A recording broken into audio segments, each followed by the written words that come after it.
அத்தியாயம் 444 ஒளியின் தேவி அரியாவின் ரகசியம் பாகம் 1. ஒரே வீச்சில் இரண்டாக வெட்டப்பட்டது. இந்த காட்சியை விவரிக்க இந்த வார்த்தைகள் மிகச் சரியாக பொருந்தின. டிமானி கோலாப்ஸ் மந்திரத்தின் உதவியோடு ஆண்ட்ரோமாலியஸ் தன் உச்ச நிலையை நெருங்கியிருந்த போது ஒளியின் தேவி அரியாவின் ஒரே அடியில் இரண்டாக வெட்டப்பட்டான். அவனுடைய திறமைகளோ உடலோ இந்த ஒளியின் தேவி அரியாவின் மிரட்டலான தாக்குதலை எதிர்க்க முடியவில்லை. ஒரே நொடியில் கொல்லப்பட்டான். லாங்ஹோசன் அந்த எதிரியை உடனடியாக அழித்துவிட்டான். ஆனால் இது எப்படி நடந்தது? திடீரென அவன் இவ்வளவு பலமாக மாறியது எப்படி? இதற்கு முழு காரணமும் லாங்ஹோசனுக்கு மட்டுமே தெரியும். அந்த நொடியில் அவன் மனம் வாரியர் கோவிலில் ஒளியின் தேவி அரியாவின் வாளின் உணர்வை திருப்பிக் கொடுத்த கணத்திற்கு சென்றது. வாரியர் கோவிலின் தலைவர் வார்டியூட்டி கியூ யோங்ஹோ அவனுடன் ஒரு தனிப்பட்ட உரையாடல் நடத்தினார். அப்போது அவர் ஒரு ரகசியத்தை வெளிப்படுத்தினார். அந்த ரகசியம் அன்றிலிருந்து லாங்ஹோசனின் மனதில் ஆழமாக பதிந்திருந்தது. அப்போது கியூ யோங்ஹோ சொன்னார், ஒளியின் தேவி அரியாவில் ஒரு ரகசியம் உள்ளது. அதில் ஒரு சக்திவாய்ந்த முத்திரை பதிக்கப்பட்டிருக்கிறது. இந்த முத்திரையை புனித வாழ் வீரர் ஏ வுஷாங் தான் இவ்வுலகை விட்டு செல்லும் முன் ஒளியின் தேவி அரியாவின் உண்மையான ஆற்றலை மறைப்பதற்காக பதித்திருந்தார். இளைய தலைமுறையினர் தற்செயலாக பாதிக்கப்படுவதை தவிர்க்கவே இது. இந்த முத்திரையை அகட்டி ஒளியின் தேவி அரியாவின் உண்மையான ஆற்றலை வெளிப்படுத்த வாளை பயன்படுத்துபவனின் பயிற்சி குறைந்தபட்சம் 8வது நிலையை எட்டியிருக்க வேண்டும். ஆனால் 7வது நிலையில் ஆற்றல் சேமிப்பு மற்றும் உடல் தாங்குதிறனை மீறி முயற்சி செய்யலாம் என்று கியூ யோங்ஹோ சொன்னார்.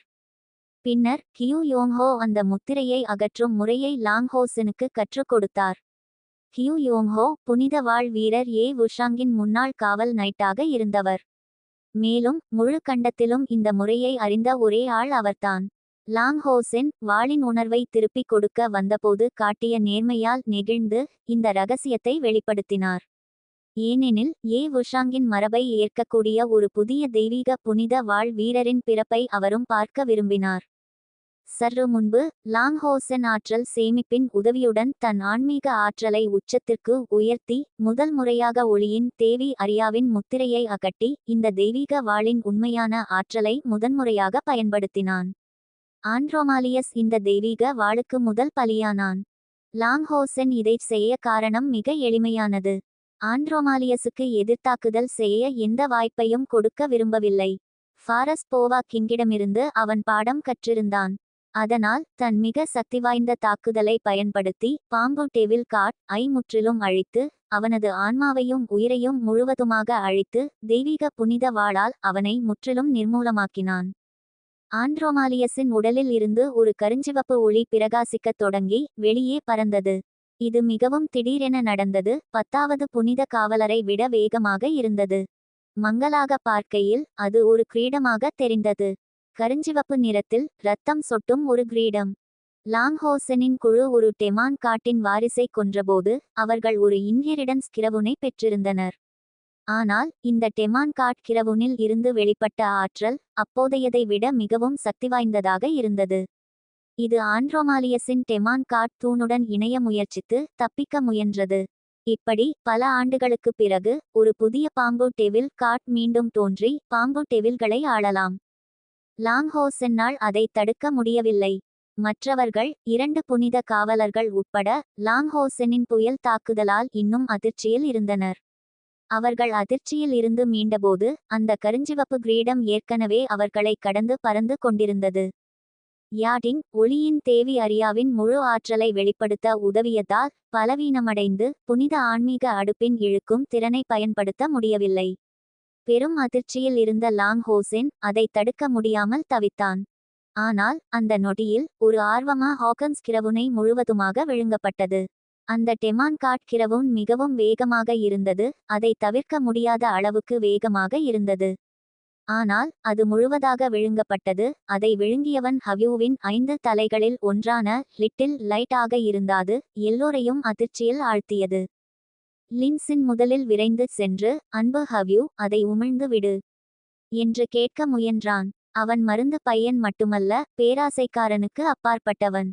லிட்டில் லைட் அவனை முறைத்து பெருமையுடன் தலையை ஆட்டியது. நான் சாப்பிட்டதை உமிழ வேண்டுமா? கனவு காண்கிறாயா என்று சொல்வது போல இருந்தது. இப்படி இருக்காதே அன்பு ஹவ்யூ. அது ஒரு டெமான் காட்கிறவுன். இதை அலையன்ஸ்க்கு கொண்டு சென்றால் நிறைய லெஜெண்டரி உபகரணங்கள் கிடைக்கும். ஒரு 2 எபிக் உபகரணங்களும் சாத்தியம். எப்படி நீ மட்டும் எல்லாம் வைத்திருக்க முடியும் என்று லின்சின் வேதனையுடன் கேட்டான். லின்சின்னின் வேதனை முகத்தை பார்த்து லிட்டில் லைட் எதுவும் பார்க்காதது போல் திரும்பிக் கொண்டது. அந்த நேரத்தில் 9வது மற்றும் 11வது புனித காவலர்களும் திரும்பி வந்தனர். வாங் யுவான் சிரித்து, விடு மருந்து பையன். இவ்வளவு பேராசைப்படுவதை நிறுத்த முடியுமா? ஹவ்யூ அதை சாப்பிட்டது அதை விடுதல் செய்வதை விட நல்லது. நம்பவே முடியவில்லை, நாம் உண்மையில் ஒரு டெமான் காட்டை கொன்றுவிட்டோம். இது யாருக்கும் நம்ப முடியாததாக இருக்கும் என்றாள். அவளுக்கு மட்டுமல்ல, கடைசி அடியை வழங்கிய லாங்ஹோசனுக்கே இது ஒரு கனவு போல் இருந்தது. அவர்கள் உண்மையில் வெற்றி பெற்றார்கள். பாம்பு டெவில் காட் ஆண்ட்ரோமாலியஸை கொன்றுவிட்டார்கள். அவன் 72 டெமான் காட்களில் கடைசியாக இருந்தாலும் இந்த குழுவுக்கு 5 லட்சம்க்கும் மேற்பட்ட பங்களிப்பு புள்ளிகளை அளித்தான். இன்னும் சற்று உயர்ந்த இடத்தில் ஒருவனைக் கொன்றால் வெகுமதி 1 மில்லியனை தாண்டும். லாங்ஹோசனின் மார்பில் ஒரு பொன் ஒளி பிரகாசிக்கத் தொடங்கியது. சென் யிங்கேர் மற்றும் கையேர் இறுதியாக அழைக்கப்பட்டனர். ஆனால் அவர்கள் இருவரும் பரிதாபமாகத் தோன்றினர். என்ன நடந்தது என்று சென் யிங்கேர் லாங்ஹோசனை ஹான் யுவின் கையை பிடித்து ஆதரவாக நிற்பதை பார்த்து அதிர்ச்சியுடன் கேட்டாள். கையேர் அதிருப்தியுடன் முகத்தை வைத்திருந்தாள். மற்றவர்கள் நீண்ட நேரம் லாங்ஹோசனால் அழைக்கப்பட்டதால் அவர்கள் ஒரு போரில் இருந்திருக்க வேண்டும். ஆனால் இப்போது வரை அவள் அழைக்கப்படவில்லை. கஷ்டத்துடன் லாங்ஹோசன் அவளை பார்த்து புன்னகைத்து, ஒன்றுமில்லை, கொஞ்சம் பலவீனமாக உணர்கிறேன். கொஞ்சம் ஓய்வு எடுத்தால் போதும் என்றான். லிட்டில் லைட்டின் வாயில் இருந்து ஒரு பொன் ஒளி வெளிப்பட்டு லாங்ஹோசனை சுற்றி அவனுக்கு கொஞ்சம் ஆன்மீக ஆற்றலை மீட்டெடுக்க உதவியது. ஹவ்யூ 5 தலைகளாக உருவாகிய பிறகு அவனது ஆதரவு ஆன்மீக ஆற்றலுக்கு மட்டுமல்ல, அவனது உயிர்ச்சக்தி மற்றும் மறைந்திருக்கும் திறன்களையும் மீட்டெடுக்க உதவியது. அதனால் லிட்டில் லைட்டின் ஆதரவை பெற்ற பிறகு லாங்ஹோசனின் முகம் உடனடியாக மிகவும் சிறப்பாக தோன்றியது.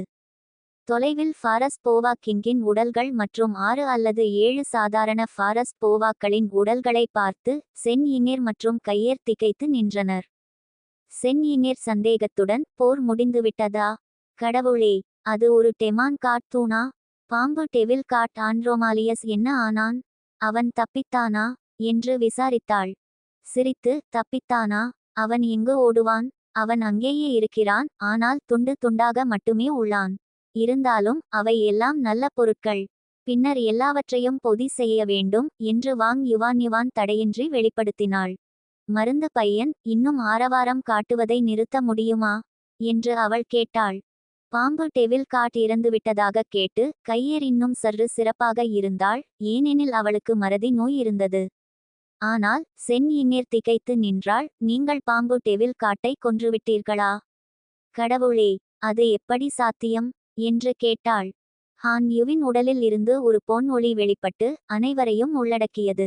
அது ஒளியின் ஆசீர்வாதங்களின் புனித அடுப்பின் ஆற்றல். இதன் வீச்சில் உள்ள அனைவரின் ஆன்மீக ஆற்றலை மிகவும் விரைவாக மீட்டெடுத்தது. சீமா சியானை பாதிக்கும் பர்பிள் காட்லி தண்டர் அடுப்பின் பின்விளைவுகளும் குறையத் தொடங்கின. லாங்ஹோசன் புன்னகைத்து, எதுவும் சாத்தியமற்றது இல்லை, நாம் வெற்றி பெறவில்லையா? அதிர்ஷ்டம் பெரும் பங்கு வகித்தாலும் நாம் வெற்றி பெற்றோம். இதனுடன் இந்த முறை எடுத்த அனைத்து பணிகளையும் முடித்துவிட்டோம் என்றான். இந்த இடத்தில் அவன் பெருமையை வெளிப்படையாக காட்டத் தொடங்கினான். ஆனால் கையரை பார்த்த பிறகு அவனது மகிழ்ச்சி பெருமளவு குறைந்தது. ஆம், இந்த முறை எவ்வளவு வெற்றிகள் கிடைத்தாலும் கையரின் நினைவுகளுடன் ஒப்பிடும்போது அது குறிப்பிடத்தக்கதல்ல. அவனுக்கு வாய்ப்பு இருந்தால் இந்த பயணத்தை டெமான் பகுதிக்கு தேர்ந்தெடுத்திருக்க மாட்டான். இதனால் கையேர் இந்த நிலைக்கு ஆளாகியிருக்க மாட்டாள். நீ இன்னும் என்னை நம்பவில்லை என்று கையேர் கோபத்தை காட்டினாள். ஆனால் லாங்ஹோசனின் முகத்தில் இருந்த சோகமான தோற்றத்தை பார்த்து மேலும் எதுவும் சொல்லவில்லை. அவனை இப்படி பார்க்கும்போது அவளுக்கு மனதில் உள்ள மன அழுத்தம் தானாகவே மறைந்து தொண்டையில் ஏதோ அடைத்தது போல் உணர்ந்தாள். மற்றவர்கள் அமைதியாக வாயை மூடினர். இந்த விசித்திரமான சூழ்நிலையில் ஒளியின் ஆசீர்வாதங்களில் குளித்து மீண்டனர்.